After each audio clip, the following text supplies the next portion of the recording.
네, 여러분 안녕하세요. 참 요즘 자본시장의 흐름을 보면 어제 오르고 또 그다음 날 내리고 또 어제 오르고 그다음 날 내리고 갈피를 잡기 어렵겠다. 뭐 이런 말씀들을 많이 하십니다.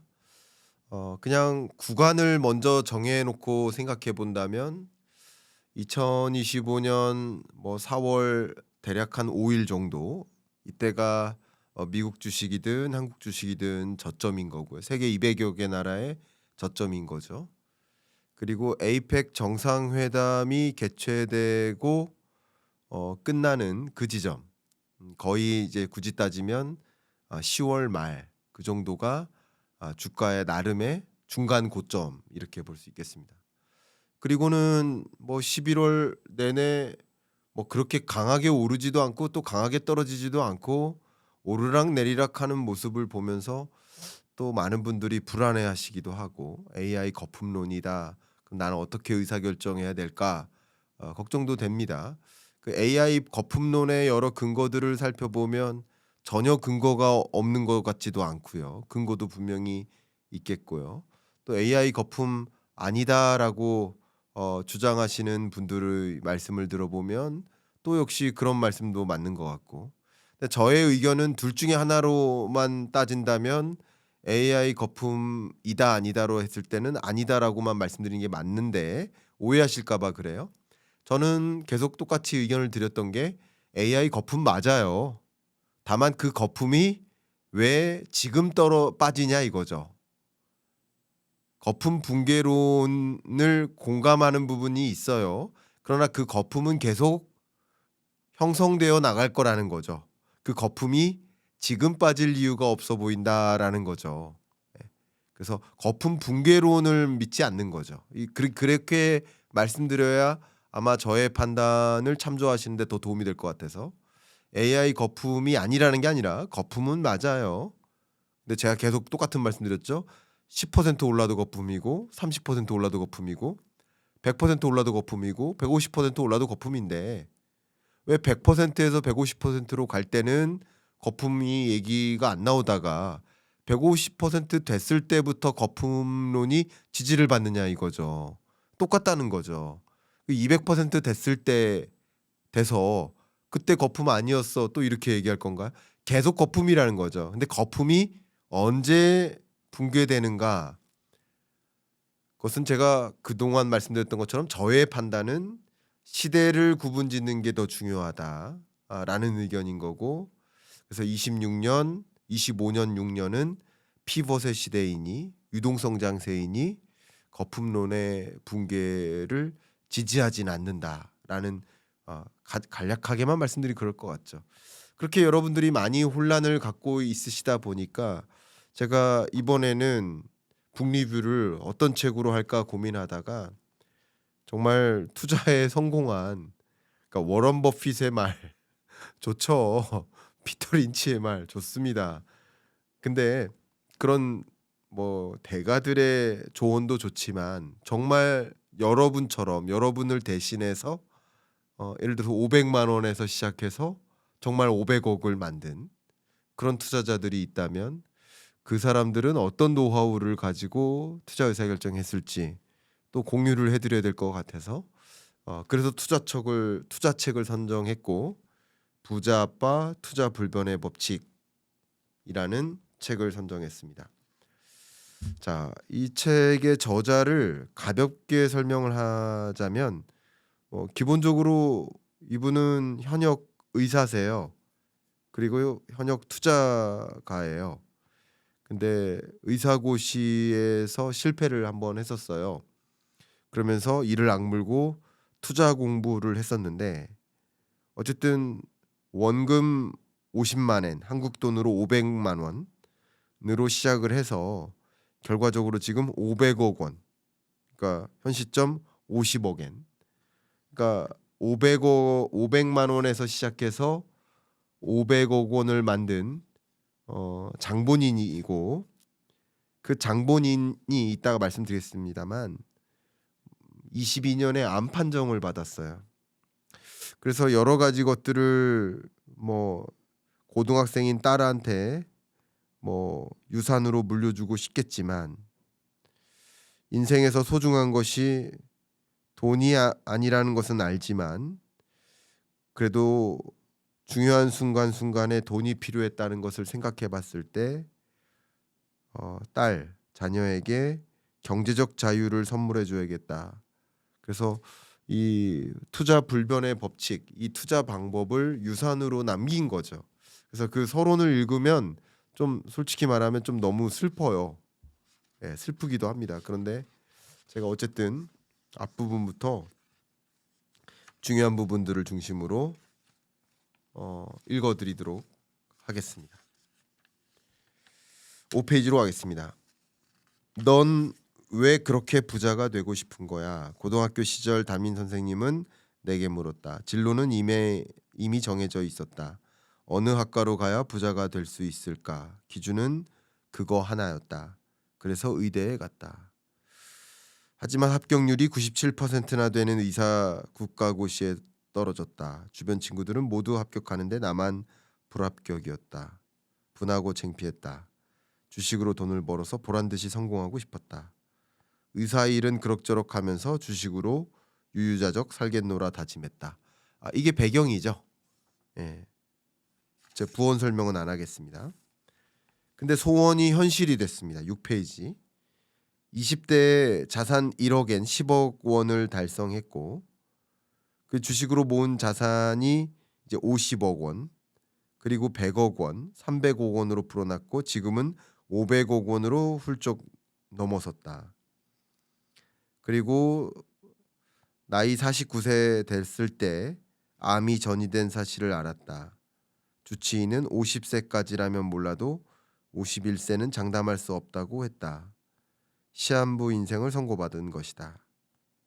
제일 먼저 머릿속에 떠오른 건 아직 중학생, 고등학생인 딸들의 얼굴이었다. 성장하는 모습을 지켜보고 싶지만 어려울 듯하다. 의사인 나 자신이 제일 잘한다. 인생에서 가장 소중한 건 돈이 아니다. 이제는 알 수 있다. 돈보다 소중한 것이 있다. 일하는 보람을 느끼고 살아가는 기쁨을 누리고 사회에 도움이 되는 자신에게 만족하는 것. 그것이 살아가는 일 자체의 동기가 된다. 하지만 돈으로 인해 인생이 더 자유로워지고 돈 덕분에 수많은 불안이 사라지는 것 또한 사실이다. 그래서 나는 이 책을 통해 우리 딸에게 자신의 힘으로 돈을 불려나가는 방법을 알려주고 싶다. 500억 원의 자산을 쌓아 올린 아빠의 투자법을 전하고 싶다. 이게 동기입니다. 예. 그래서 8페이지를 열어보시면 실제 일하면서 1998년부터 2024년까지 어떻게 500억 원에 도달했는지, 500만 원에서 500억 원에 도달했는지 그 개인 투자의 소위 탓장의 투자 히스토리를 담고 있습니다. 예, 이 부분 그래프 한번 참조하시고요. 프롤로그가 시작됐는데 프롤로그는 앞에 말씀드렸던 것처럼 어느 정도 말씀은 드렸고요. 너무 깊게 읽으면 좀 너무 힘들어서 좀 슬퍼요. 그러니까 일종의 유언서니까, 그죠? 예. 그렇지만 의견을 드려본다면 어쨌든 진정성이라는 측면에서 그 투자법을 딸에게 알려주고 싶다는 심정으로 기록을 해둔 것이니까 이 투자법이 또 혹여나 여러분들에게 좋은 기회가 되길 바라는 마음으로 이 책을 선택해서 읽어 나가 보도록 하겠습니다. 10페이지입니다. 주식 투자에 대해 제대로 그리고 열심히 공부했다는 것. 그 첫 번째 이유입니다. 500억 원까지 자산을 불릴 수 있었던 두 가지 이유를 제시하는데 하나는 주식 투자에 대해서 제대로 공부했다고 합니다. 두 번째, 또 하나는 나 스스로 고안한 방법을 충실히 실행에 옮긴 덕분이지. 이 두 가지입니다. 그러니까 사실 저도 이제 가끔 뭐 여러분을 뵙거나 강연이나 뭐 이런 자리에서 뵙거나 할 때 종종 질문 받는 게 어떤 식으로 투자하냐고. 근데 그 투자법은 정해진 게 없습니다. 그러니까 저는 저의 투자법이 있겠죠. 그 투자법이 중요한 건 아니에요. 그건 참조만 할 뿐이죠. 다만 여러분들이 여러분의 것을 가지셔야 된다라는 좋은 의견 드리고 싶고, 여러분이 경기 판단하시고 그 판단하에 적절한 투자 포트폴리오를 갖는 방법에 대해서 여러분의 방법론을 가지셔야 된다. 저는 그래서 여기서 투자법으로 제안한 500만 원으로 500억 자산가가 된 그 방법 여기서 제시하겠지만, 그게 고스란히 여러분의 것이 똑같이 컨트롤 CV 하듯이 갈 거라고 생각하지는 않습니다. 그러나 이 이야기 속에서 상당히 차가 날 부분들은 분명히 있을 수 있다라고 저는 의견을 드리고 싶은 거죠. 자, 그래서 12페이지로 가겠습니다. 이 저자가 어쨌든 분류하기를 크게 세 가지 가치 투자가 있는데, 자산 가치주 투자가 있고 1번, 두 번째 수익 가치주 투자가 있습니다. 그 세 번째는 시클리컬 가치 투자주가 있습니다. 네, 결론적으로 먼저 말씀드린다면 이 저자는 수익 가치 투자나 뭐 자산 가치주 투자나 이거보다는 시클리컬 가치 투자를 80% 포트폴리오에서 가지고 있습니다. 그렇기 때문에 제가 지금 그 세 가지를 일단 커멘트해 드리고요. 그리고 여러분들이 착안하실 부분들이 있었으면 좋겠습니다. 12페이지 읽어보겠습니다. 일단 가치주의 정의를 먼저 공감을 해야 되잖아요. 가치주는 한마디로 저평가된 주식이라는 뜻이야. 가치주 투자자는 본래 회사가 지닌 가치보다 상대적으로 싼 가격으로 소외된 주식을 사서 값이 오르면 다시 파는 투자법이야. 싸게 사서 비싸게 파는 것이지. 이것이 가치주 투자의 본질이자 주식 투자 자체의 본질이기도 해. 딸한테 하는 메시지예요. 그러니까 기본은 이겁니다. 주식 투자의 기본은 뭐예요? 주식 투자하는 이유가 뭐예요? 크게 두 가지죠. 매수가보다 매도가를 높게 가져가자. 그것을 차익 실현이라고 하죠. 두 번째는 뭐예요? 배당 소득이죠. 근데 주로 배당 소득 때문에 주식 투자하시는 분들보다는 차익 실현을 위해 투자하시는 것 아니겠습니까? 그죠? 주로. 그 차익 실현의 기본적인 원리는 뭐예요? 다 여러분 공감하고 있으시다시피 싸게 사서 비싸게 파는 거예요. 그러면 싸게 사는 것에 대한 고민도 해야 되고 비싸게 파는 것도 고민을 해야 되겠죠. 그게 뭐 쉬운 것입니까? 쉽진 않죠. 어렵죠. 그러니까 어쨌든 이 저자는 500만 원에서 500억으로 만드는 과정에서 어떻게 싸게 사서 비싸게 팔 수 있었는지 이야기를 하고 있으니까 한번 이야기를 귀담아 보시면 어떨까요? 첫 번째, 여기 책을 보시면 13, 14, 15페이지에 걸쳐서 방금 말씀드렸던 자산 가치주 투자, 그리고 수익 가치주 투자, 세 번째 시클리컬 투자에 대한 개관이 나옵니다. 개관이 나오고 16페이지에 그 세 가지를 먼저 비교를 합니다. 근데 16페이지 그래프를 먼저 비교하고 갈게요. 일단 자산 가치주는 그러니까 쭉 가다가 한순간에 우상향하는 거예요. 그죠? 수익 가치주는 이렇게 뭐라고 표현해야 되나요? 이렇게 계단식으로 우상향하는 거예요. 시클리컬 투자주는 좀 다르죠. 올랐다 떨어졌다 하는 거예요.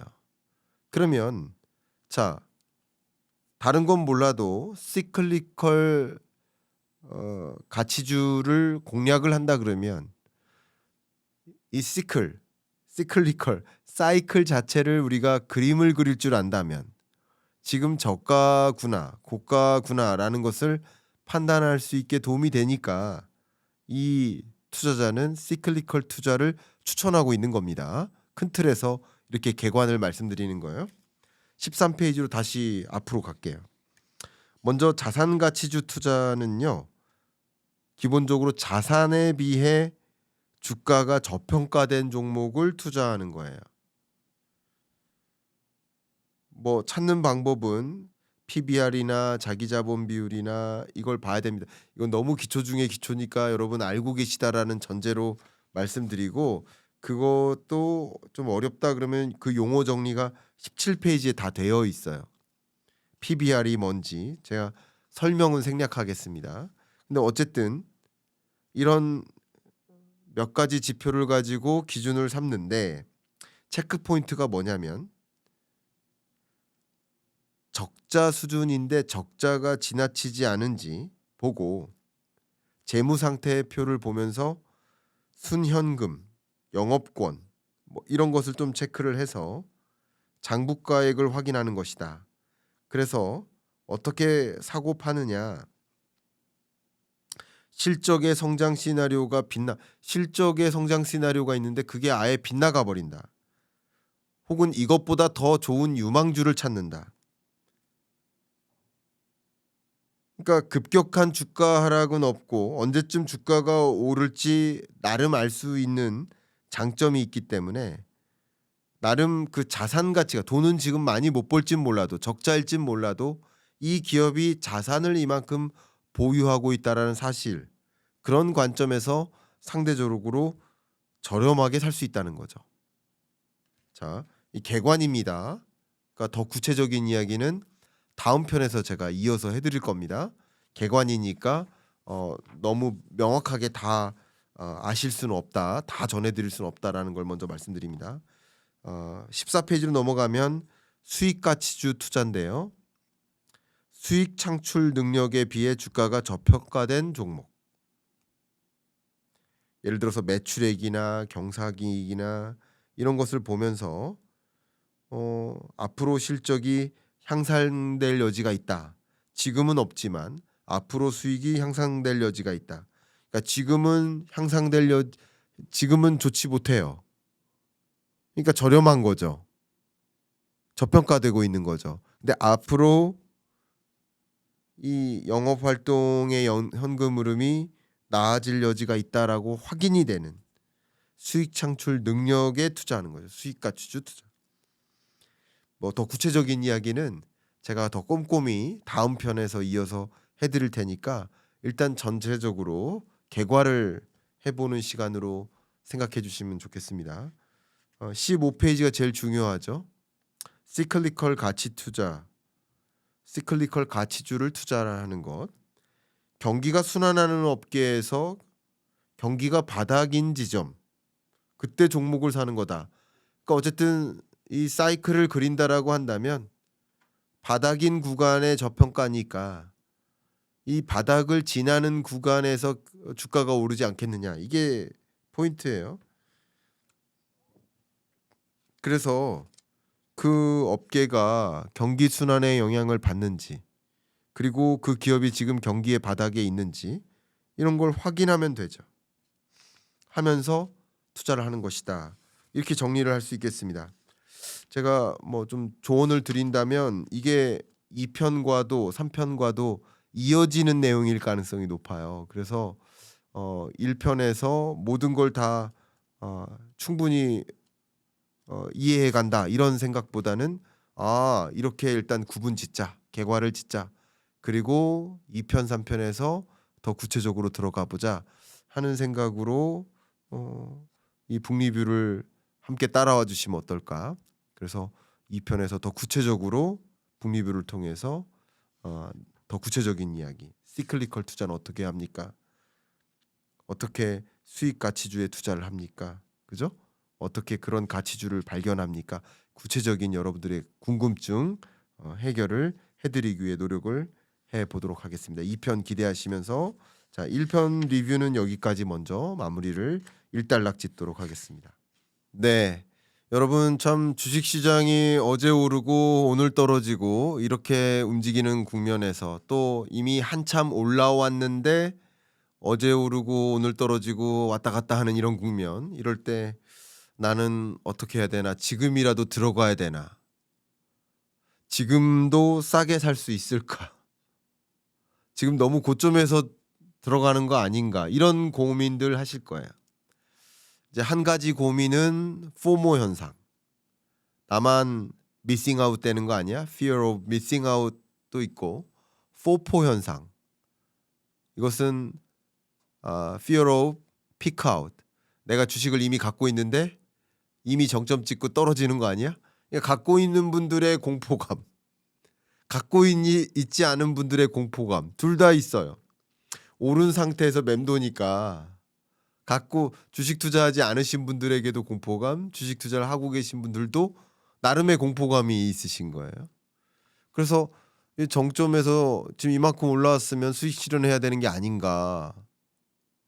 참 어렵다. 고민 많이 되실 텐데 한번 북리뷰를 통해서 여러분께 마음을 좀 정리해 드릴까 합니다. 제가 이미 지난 시간에 이어서 부자 아빠 투자 불변의 법칙이라는 책을 통해서 여러분께 이런 참 이 불확실한 국면에 어떻게 나는 투자 의사결정을 해야 될지 고민하시는 분들께 답을 드리고 싶고, 기본적으로 25년, 26년까지는 유동성 장세고, 유동성 장세라는 얘기는 돈이 계속 녹아져 들고 있겠죠. 돈이 계속 녹아져 내릴 거예요. 돈의 양이 많아질 거예요. 당장 12월 1일부로 양적 긴축이 종료돼요. 양적 완화를 당장 시작한다는 것은 아니지만 그 12월 금리 인하 여부가 중요한 것이 아니라 이제 물가 데이터, 고용 데이터가 셧다운 이후로 발표가 되면서 이제 많은 의사결정자들이 이제 금리 인하도 되겠다 하는 판단을 이제 할 수 있고, 그때쯤에야 26년에서야 이제 물가가 충분히 상승률이 둔화됐네 라는 걸 확인하는 걸 보면서, 그리고 생각보다 고용 쇼크가 심각하네 라는 걸 확인하면서 적극적으로 금리 인하를 단행할 가능성이 높죠. 그러면 그럴수록 더 유동성 장세는 맞물리는 거죠. 다만 AI 거품론이라는 이 공포감, 그죠? 또 이 대법원 판결을 앞에 두고 있는 트럼프의 이 소송건, 상호관세 무효 소송 정말 승소할 것인가 패소할 것인가, 이것에 따른 후폭풍, 이런 불확실성이 남아 있기 때문에 지금 갈팡질팡하실 수 있겠습니다만, 그죠? 여러분도 같은 마음이시죠? 그래서 한번 그런 여러분들께 어떻게 투자해야 되나 하는 여러분의 마음을 좀 다잡아 드릴 부자 아빠 투자 불변의 법칙, 이 책, 그러니까 500억 원의 자산가가 된, 500만 원에서 시작해서 500억 원의 자산가가 된 이 투자자의 투자법을 한번 공유해 드리도록 하겠습니다. 57페이지로 가겠습니다. 일단 가치주 투자를 이해해야 한다라는 겁니다. 여러분들이 혹여나 뭐 단기 투자를 좋아하신다 하시더라도 기본적으로 가치 투자의 접근을 하셨다가, 그리고 목표했던 소기의 투자 성과가 나왔을 때 단기 투자 가로 스스로 전환해도 되는 거예요. 이해 가세요? 가치 투자자 접근으로 투자 의사결정을 단행하시되 이 정도 시점이면 정리해도 돼. 장기 투자가 아닐 수도 있는 거예요. 그러니까 가치 투자자의 접근을 하시되 뭐 응용해 나가는 거죠. 적정한 시점에 먼저 정리할 수도 있는 거죠. 그리고 제가 여러분께 말씀드렸듯이 금융시장의 하방 압력이라고 볼 수 있는 그런 변수가 언제쯤 등장한다거나, 유동성 장세가 끝나는 그 지점이 언제쯤이거나, 이런 신호들을 여러분들이 발견하셨을 때 그때쯤 미리 조정하실 수도 있는 거죠. 그러니까 기본적으로 투자에 진입할 때 살 때만큼은 어떤 접근이어야 돼요? 가치 투자자로서의 접근이어야 돼요. 살 때만큼은. 저도 그 부분에 공감합니다. 팔 때는 바뀔 수 있어요. 팔 때는 가치 투자자가 아니어도 돼요. 그죠? 네. 그래서 적어도 가치주는 무엇인가 이해해 보는 시간 갖도록 하겠습니다. 57페이지 읽어 볼게요. 경기 순환에 따라 흑자와 적자를 주기적으로 되풀이하는 시클리컬 가치주에 대한 투자가 수익을 올리는 데 가장 효과적이기 때문이다. 그래서 이 투자자는 시클리컬 투자를 좋아합니다. 시클리컬 가치주를 좋아합니다. 어쨌든 공부를 해야 되는데 이 저자도 공부를 강조하고 있죠. 제가 여러분들께 꼭 말씀드리기를 앞에 1편과 이어지는 내용이기 때문에 혹여나 2편만 보신 분은 1편부터 보고 오시는 게 좋겠다라고 추천을 드리죠. 그래서 2편 마저 다 보시고 1편으로 건너가셔야 전체가 이어질 것입니다. 그렇게 추천을 드립니다. 근데 어쨌든 공부를 하는데 기본 개념을 좀 익혀야 된다라는 관점에서 58페이지로 가겠습니다. 이게 뭐냐면 기본 개념도 모르면 응용 문제를 풀 수 없다라는 얘기죠. 구구단을 모르면 곱하기를 할 수가 없는 거죠. 그리고 곱셈 뺄셈 나눗셈 이 기본기가 있어야 더 복잡한 계산도 해낼 수 있는 거 아니겠습니까? 응용 문제도 풀 수 있는 거 아니겠습니까? 자, 그래서 58페이지 첫 번째 줄 가치주 투자는 시클리컬 주 투자에 비하면 개념 문제처럼 반드시 이해해야 하는 내용이다. 그래서 시클리컬 가치주를 이야기하기 전에 가치주에 대한 이야기를 하자는 겁니다. 자, 58페이지 가운데 부분 갈게요.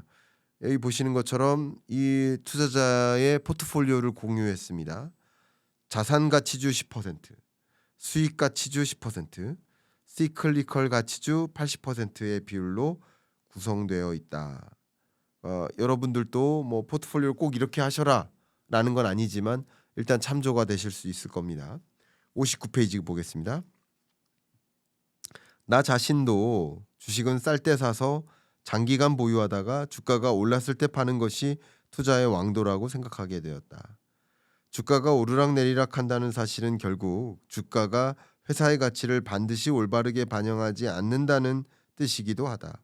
실제 주가보다 높이 평가받는 주식도 있고 반대로 가치가 제대로 반영되지 않는 저평가 주식도 있다. 본래 지닌 가치보다 싸게 평가받는 저평가 주식을 사놓으면 시간이 지나 사람들이 그 주식의 가치를 깨닫게 되고 주가도 올라간다. 그리고 주가가 올랐을 때 팔면 돈을 번다는 것이 가치주 투자의 본질이다. 그러니까 주가는 실시간으로 변화하잖아요. 그 기업의 가치는 정해져 있죠. 물론 그 기업의 가치도 실시간으로 변화할 수도 있겠지만 반대로 생각해 보면 기업의 가치가 이만큼 있다라고 한다면 주가가 실시간으로 이렇게 변동한다라는 얘기는 그 주가가 제대로 그 기업의 가치를 못 맞추고 있으니까 계속 그 기업의 가치의 균형점을 찾아서 변동하고 있다 이렇게 생각해 볼 수 있겠죠. 그러면 어떤 구간에는 그 기업의 가치를 제대로 반영하지 못하는 저평가 상태일 수도 있고 어떤 구간에는 기업의 가치를 너무 오버밸류 에스티메이트하는 과대평가하는 구간에 올 수도 있는 것이죠. 더 읽어 나가겠습니다. 60페이지 하반부 가치주 투자자는 주가를 자주 보지 않는 편이 좋다. 가치주 투자자는 기본적으로 단기적인 주가의 등락을 근거로 매매하지 않는다. 그래서 이 부분 너무 중요합니다. 여러분들이 특히 내가 주식 투자를 하는데 주식 뭐 예를 들어서 얼마만큼 샀어요. 나 월급만큼 샀어요. 근데 하루 종일 일해서 손에 일이 안 잡혀요. 하루 종일 불안해서 못 살겠어요. 이러신 분은 사실은 주식 투자를 해야 되는가에 대한 의문부터 저는 제기해 드리고 싶어요. 근데 이런 분들일수록 소위 투자를 하실 때 그냥 주식 투자하고 아예 주식창을 안 보는 투자를 하는 게 접근이 좋아요. 그런 분들께 가치 투자를 더 추천드리는 겁니다. 그러니까 장기 투자고요. 상대적으로 저평가된 기업이야라고 평가 내려졌을 때 들어갔다가 뭐 에라 모르겠다 하고서 덮어두는 거죠. 그리고 몇 개월 지나서 한번 확인하는 거죠. 차라리 여러분의 심신 건강과 여러분의 주된 영역에서 여러분 하시는 일이 있잖아요. 이 저자도 의사라는 직업이 있듯이 여러분들도 여러분의 본업이 있잖아요. 그럼 그 본업에서 퍼포먼스를 내야 되지 않나요? 본업에서 성과를 내야 되지 않나요? 우리 PD님도 주식 투자하느라고 일이 손에 안 잡히면 안 되잖아요. 그죠? 편집 열심히 잘해 주시고 그죠? 우리 구독자 여러분들께 더 잘 전달될 수 있도록 그죠? 그러면 이 주식 얼마 투자해 놓고 그게 불안해 가지고 이 편집이 손에 안 잡히면 되겠습니까? 제가 우리 PD님을 이렇게 나무라는 것은 아니고요. 예. 그렇죠. 예, 바로 그겁니다. 그러니까 여러분들은 여러분의 업무 영역에서 성과를 내야 돼요. 그리고 지금 청년이지만 지금 업무에서 퍼포먼스를 내고 중기 장기적으로 내가 이런 역량을 갖춘 그죠? 이런 인재로서 또 성장해 나가야 됩니다. 그죠? 그게 더 중요한 거 아닙니까? 어쩌면 주식 투자에서 얼마 버는 것보다 저는 그렇게 생각하는데 그러니까 이게 성향에 따라서 혹여나 여러분들이 투자해 놓고 계속 하루 종일 주식창이 그려지고 일이 손에 안 잡히고 그러실 거라고 한다면 안 하는 게 낫고요. 그런 분에게 주식 투자를 굳이 하신다면 가치 투자 접근을 하실 필요가 있다라는 말씀을 다시 한번 드립니다. 응용해서 의견을 드립니다. 61페이지로 가겠습니다. 주식에 4가지 종류가 있다. 물론 이분이 이렇게 정해놓은 거예요. 성장가치주, 실적이 급성장하는 기업. 엔비디아 보세요. 성장가치주죠.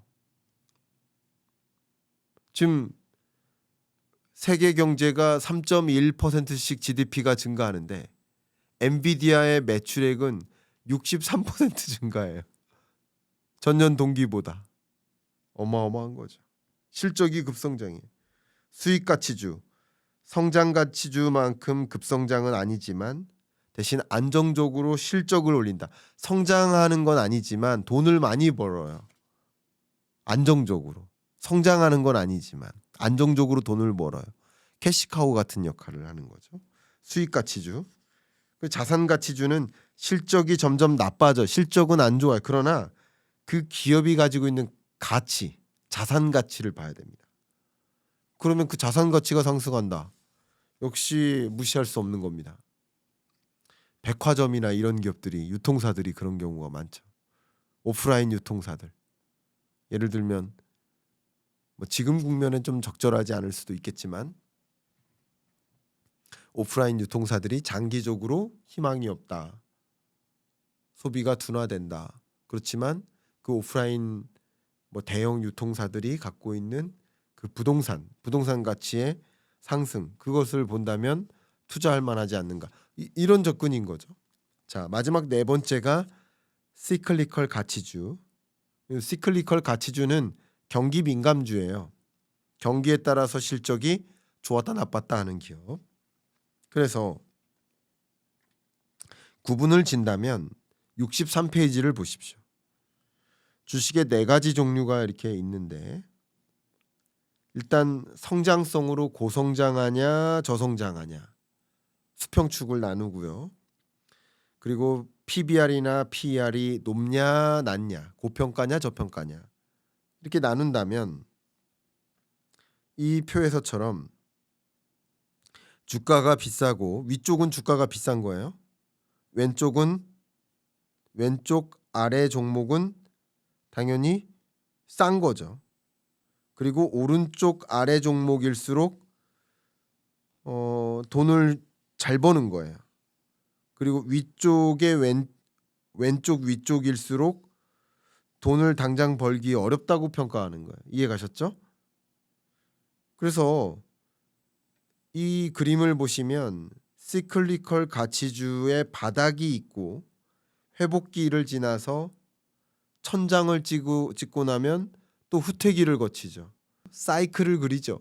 그래서 이런 사이클을 그린다 해서 시클리컬 가치주예요.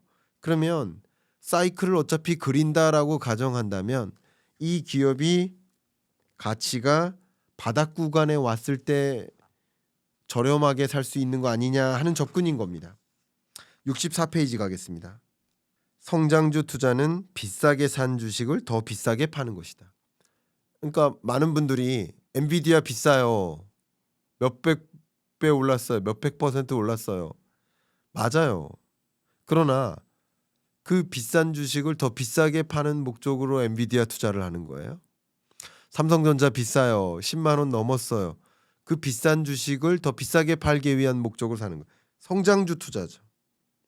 물론 실적이 급성장해서 전략이 맞아떨어지면서 수익이 엄청나고 뭐 그럴 수도 있어요. 그렇게 설명해요. 그러나 그만큼 결국 오르거나 내리거나 이 둘 중에 하나인 주식시장에서 뭐 감으로 투자의 어떤 소문으로 뭐 이렇게 투자하는 것은 한두 번 맞을 수도 있지만 실패할 수도 있기 때문에 그런 감으로는 재현할 수 없다. 여러분이 충분히 그런 것을 진단할 역량이 있다면 성장주 투자도 추천할 수 있다.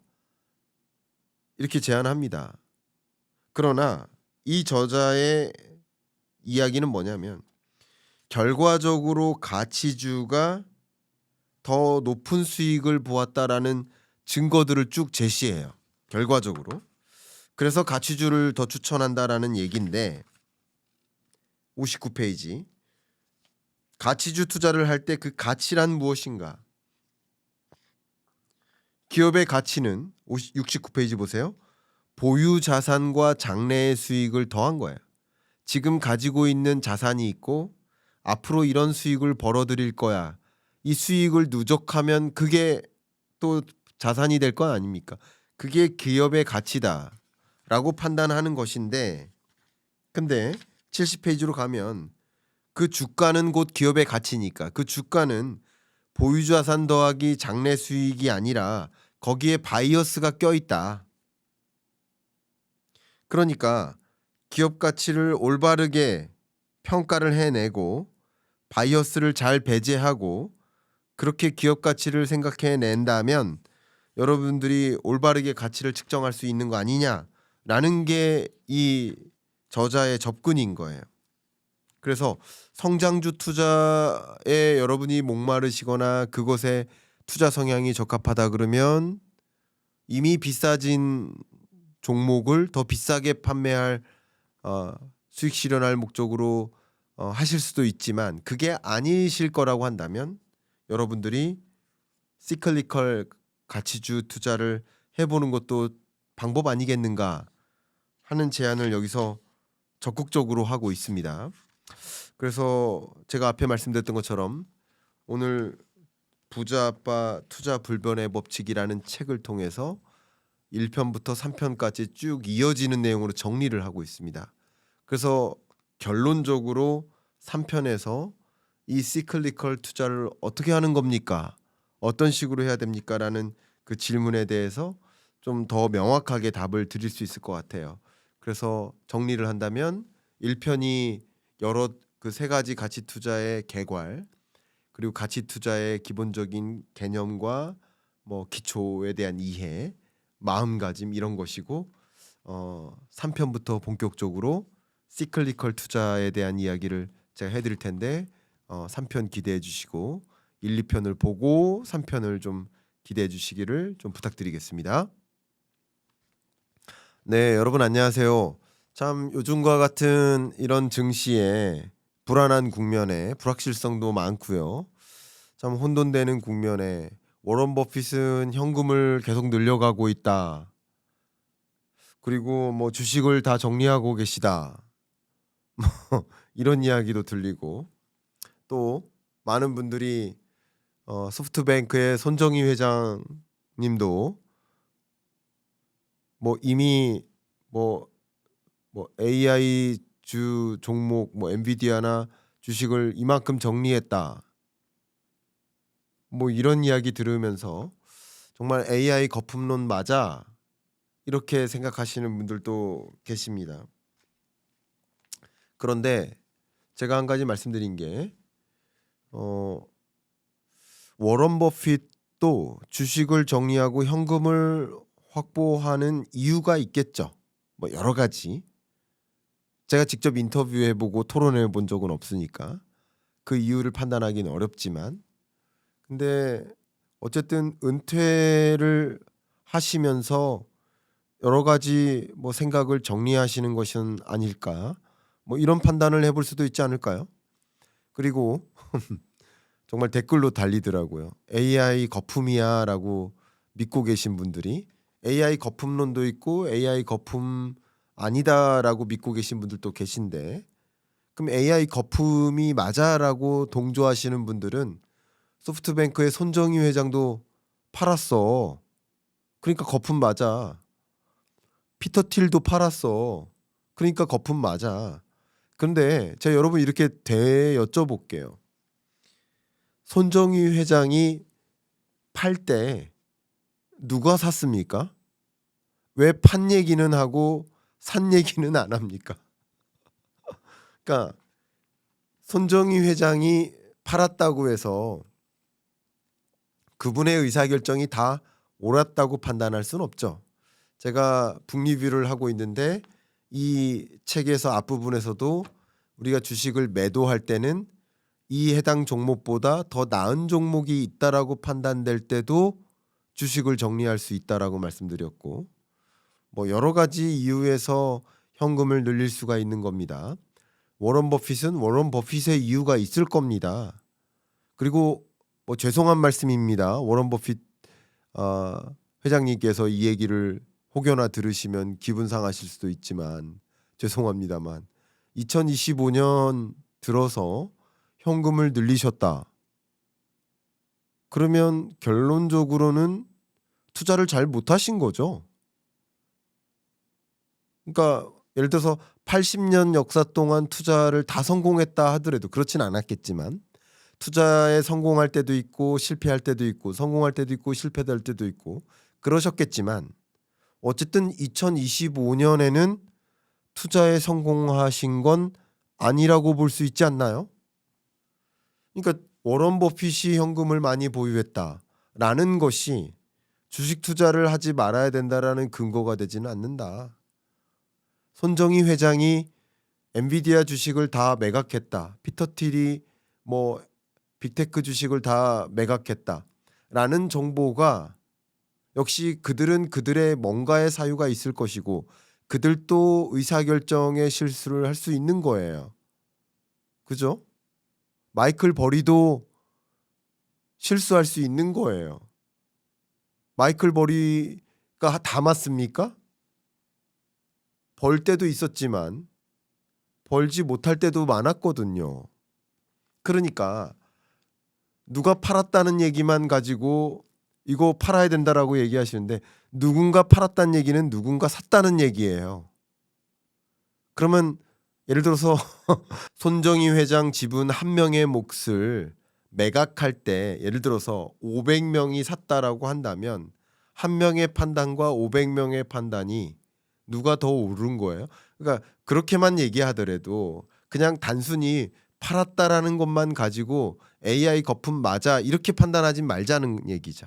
다른 근거를 찾자는 얘기예요. 다른 근거. 제가 너무 심취해 있나요? 그래서 어쨌든 워런 버핏이 주식을 정리한 이유, 현금을 많이 확보한 이유, 그 이유는 있겠죠. 근데 워런 버핏 이 회장께서 줄곧 해왔던 메시지가 뭐냐면 경기 판단하지 않는다. 저랑 성향이 다르세요, 완전히. 저는 경기 판단을 하거든요. 그리고 자본시장에 대한 판단을 하거든요. 근데 그런 거 상관없이 무관하게 가치 투자를 하시는 분이세요. 그러니까 보세요. 여기서 반의적인 해석이 또 가능합니다. 현금을 많이 확보한 이유가 미국 경제가 뭐 거대한 대공황이 오거나 경제 위기 올까 봐 현금을 확보했다는 얘기도 아닌 거예요. 큰 경기 침체 국면에 진입할까 봐 현금을 먼저 확보했다, 주식을 정리했다도 아닌 거예요. 워런 버핏의 주식 투자 방법이 아니에요, 그것은. 그 다른 이유가 있는 겁니다. 워런 버핏이 주식을 정리한 이유는 분명 다른 이유가 있다. 그 이유가 무엇일까? 저도 몰라요. 직접 여쭤봐야죠. 근데 워런 버핏도 이런 국면에 계속 사들인 주식이 있다. 차라리 사들인 주식에 주목하는 게 낫지 않을까요? 사들인 주식이 있거든요. 그래서 제가 지금 1, 2, 3편에 걸쳐서 북리뷰를 하고 있는데 1, 2편을 안 보시고 처음 들어오신 부자 아빠 투자 불변의 법칙이라는 이 책으로 북리뷰를 하고 있는데 1, 2편을 안 보고 처음 들어오신 분들께는 좀 이 시퀀스가 안 맞을 수도 있어요. 그렇지만 이 500만 원에서 500억 원으로 여러분들처럼 뭔가에 여러분의 현업이 있듯이 이분도 의사라는 현업이 있는데 그런데 투자를 열심히 하는 거죠. 그러니까 동질성이 느껴지시죠? 여러분들도 뭔가에 바쁘시고 이 투자자도 역시 바쁜데 바쁜 와중에 주식 투자는 놓지 않고 있는 거예요. 그런 관점에서 이 투자자가 가치 투자를 하는데 수익 가치 투자, 자산 가치 투자가 있지만 이분은 시클리컬 가치 투자의 80% 주식을 보유하고 있다. 그러니까 500억 원 중에 80%. 그죠? 400억 원의 시클리컬 가치 투자를 하고 있다라는 뜻이죠. 그럼 시클리컬 가치 투자는 무엇인지 아까 말씀드렸던 워런 버핏이 이 종목들을 워런 버핏이 사들인 종목들과 관련됩니다. 그래서 그 말씀을 먼저 드린 겁니다. 읽어드리겠습니다. 154페이지입니다. 시클리컬 가치주는 경기 변동에 따라 주가가 크게 움직이는 주식이다. 구체적으로는 철강, 비철, 광업, 유리, 석유, 석탄, 고무, 화학, 섬유, 종이, 펄프와 같은 업계의 주식을 말한다. 한마디로 옛날부터 내려오던 오래된 업계다. 그러니까 옛날부터 오래된 업계, 옛날부터 수백 년 전부터 지속되어 왔던 이런 업종은 앞으로 수백 년 동안에도 지속될 거라는 거예요. 그렇게 가정하는 게 맞아요. 그럼 계속 지속될 것이기 때문에 쉽게 말해서 사이클은 그리겠지만 저가를 그리겠지만 다시 올라간다는 뜻이죠. 그 접근인 거예요. 자, 155페이지로 가겠습니다. 한마디로 차별화가 어렵고 회사에 따라 상품과 서비스가 크게 바뀌지 않는 업계라는 이미지가 있다. 뭐 제가 이렇게 말씀드려서 죄송할 수도 있겠지만 신세계백화점과 롯데백화점의 또 현대백화점의 차이가 뭐가 있습니까? 그 백화점에 가까이 사시는 분이 그 백화점에 가시는 거죠. 그리고 그 백화점에 인근에 일정이 있을 때 그 백화점에 가시는 거죠. 신세계백화점이 현대백화점보다 더 나은 무언가가 있기 때문에 여기에 가는 거야 하는 게 있나요? 아니잖아요. 차별화가 어려워요. 편의점 보세요. 이마트 24, GS 편의점, GS 리테일 맞나요? 갑자기 이름이 생각. GS 24인가요?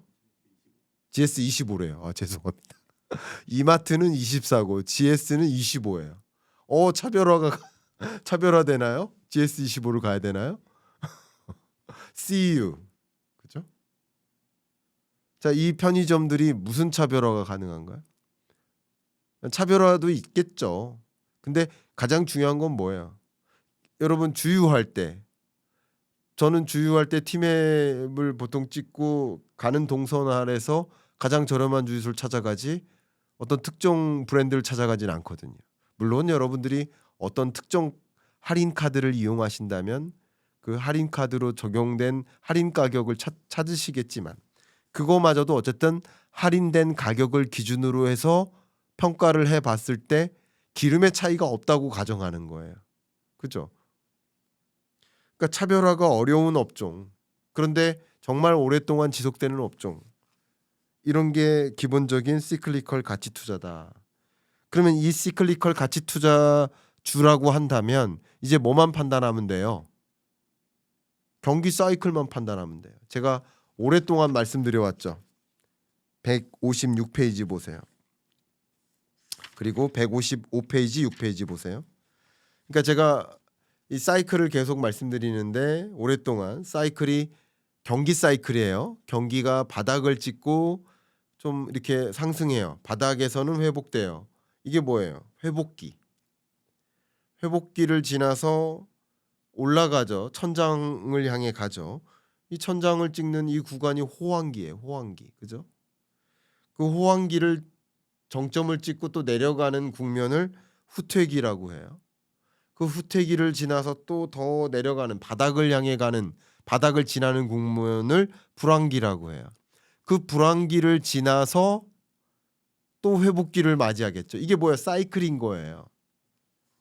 그러면 오히려 사이클을 그린다라고 가정해 보면 불황기에 엄청난 경기 침체가 온다라고 가정하면 우리는 무엇에 투자하면 되는 거예요? 경기 민감주. 불황기에 저렴해진 그런 종목을 사면 된다라는 의견인 거죠. 그래서 저평가된 종목을 판별할 수 있고 그 판별하는 방법은 여기 더 정확히 제시되어 있습니다. 그래서 156페이지를 보시면 회복기에서 호황기, 경기가 좋아지는 국면에 철강, 비철, 자동차, 해운, 반도체 여러 영역에서 주목해야 될 포인트들을 제시해주고 있어요. 예를 들어서 해운 같은 경우는 경기 바닥을 찍어요. 관세 전쟁 덩 하고 해운 물류 운송량이 줄어요. 그러니까 뭐가 BDI 벌크 운임 지수가 운임 가격이 떨어져요. 왜? 해운사들의 배는 정해져 있잖아요. 근데 해운 물량이 줄어요. 그 운임이 떨어지는 거예요. 근데 배의 양은 정해져 있는데 이동해야 될 물동량은 많아져요. 운임 가격이 올라가죠. 그러니까 이런 것을 바탕으로 사이클을 그리면 돼요. 그러면 운임 가격이 바닥을 찍었어요. 그럼 이제 앞으로 운임 가격이 이제 올라갈 수 있겠죠. 경기가 회복되면. 그러니까 해운사에 투자를 한다. 이런 접근인 거예요.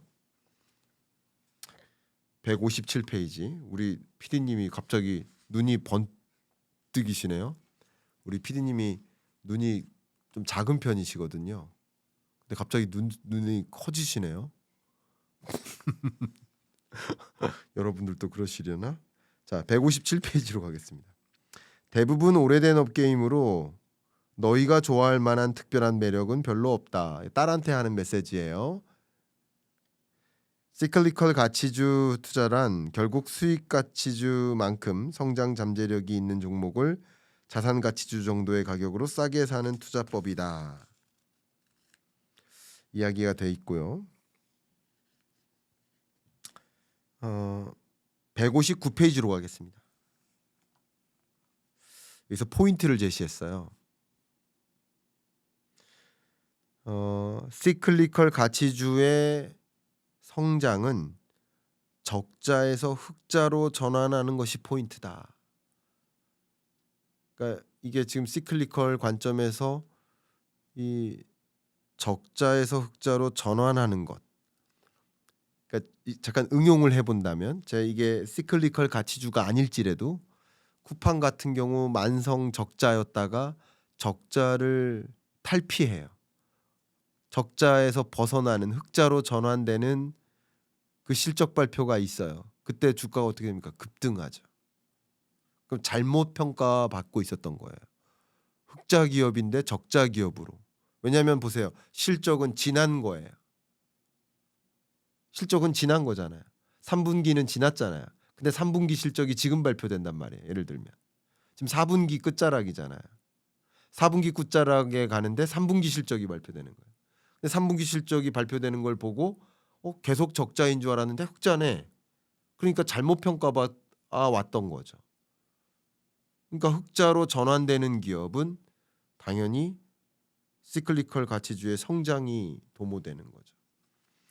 또 이것을 응용해서 말씀드린다면 빅테크 관련 기업들도 지금 적자 아니냐.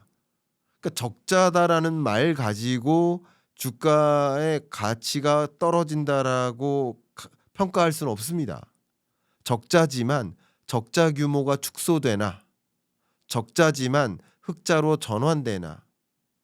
그러니까 항상 경제를 볼 때는 스탁 관점에서 보시는 게 아니라 플로우 관점에서 보셔라. 이런 국면에서 어떤 국면으로 바뀌고 있나를 보셔야 돼요. 그러니까 역시 여기서도 적자에서 흑자로 전환하는 것이 포인트다. 저는 이거 밑줄 두 줄 긋고 싶습니다. 제가 이 책의 저자와 완전히 다 공감하고 있는 건 아닙니다. 저랑 투자 성향이 다 같은 것도 아니에요. 그러나 정말 많이 공감하는 부분들은 여러분께 좀 강조를 하고 있는 거거든요. 159페이지 더 읽겠습니다. 적자 결산은 분명히 부정적인 평가 요소지만 실적이 일단 바닥을 찍고 올라오기 때문에 흑자로 전환했을 때 시장 반응은 훨씬 더 커진다. 어닝 서프라이즈죠. 그죠? 159페이지 더 읽어보겠습니다. 미래가 불확실한 회사에 소중한 자신의 돈을 투자하기보다 경기 순환에 따라 성장하는 주식을 선택하는 편이 전체적인 기대 수익률은 훨씬 높다. 그림의 왼쪽 아래에 있는 시클리컬 가치주를 찾아낸다면 너희의 투자 인생은 이미 승리가 확정된 것이나 마찬가지다. 이 그림 158페이지 그림 다시 한번 보여드리면서 말씀드립니다. 이해 가셨죠? 제가 계속 강조하지만 제 북리뷰가 1편부터 3편까지 쭉 이어지는데 1, 2편에서 다 설명했던 것을 다시 설명해 드리지는 못하고 있어요. 근데 여기서 전달하고 싶은 좀 핵심 메시지가 한 가지가 뭐냐면 이 투자자가 일종의 딸 2명한테 유언장을 남기는 거잖아요. 이런 식으로 투자했으면 좋겠다라는 유언장을 남기는 거잖아요. 근데 이 유언장을 남기면서 뭐라고 해요? 너 엔비디아 사. 이렇게 안 남기죠. 투자하는 방법을 논하죠. 저도 여러분들께 강조하고 싶은 게 물고기 잡아주세요 라는 질문보다 물고기 어떻게 잡죠? 제가 그 방법을 다 아는 건 아닐지 모르지만 제가 알고 있는 범위 내에서 물고기 잡는 법을 성심껏 말씀드리는 것뿐이에요. 결정은 여러분들이 하시는 거예요. 모든 결정은 여러분이 하시는 거예요. 그래서 이런 책을 통해서 혹은 저의 미천한 저의 작은 말씀을 통해서 의견을 통해서 혹은 또 저명한 여러 전문가들의 여러 의견이나 인사이트를 통해서 여러분들이 물고기 잡는 법을 만들어 나가시되 여러분만의 그 물고기 잡는 법을 만들어 나가시되 이 책을 통해서 저의 몇몇 조언을 통해서 여러분의 물고기 잡는 법을 완성해 나가는 것이지 대신 잡아주세요는 좋은 접근이 아니다. 저는 이 책을 읽으면서 그 부분을 더 느꼈습니다. 계속 꼼꼼히 얘기하면서 공부하라. 물고기 잡는 법에 대해서 얘기해요. 딸한테도요. 뭐 사면 부자 돼라고 얘기하지 않아요. 그리고 그런 건 없어요. 무슨 종목 사세요라고 얘기하고 그거 그대로 이행해서 투자해서 성공하는 사람 저는 한 번도 못 봤습니다. 여러분이 방법을 만들어 나가는 것이다. 그래서 160페이지 보시면 이 사이클이 나옵니다. 그 시클리컬 가치 투자를 할 때 이 사이클 그림 보시면 1번일 때는 매출이 안 늘어요.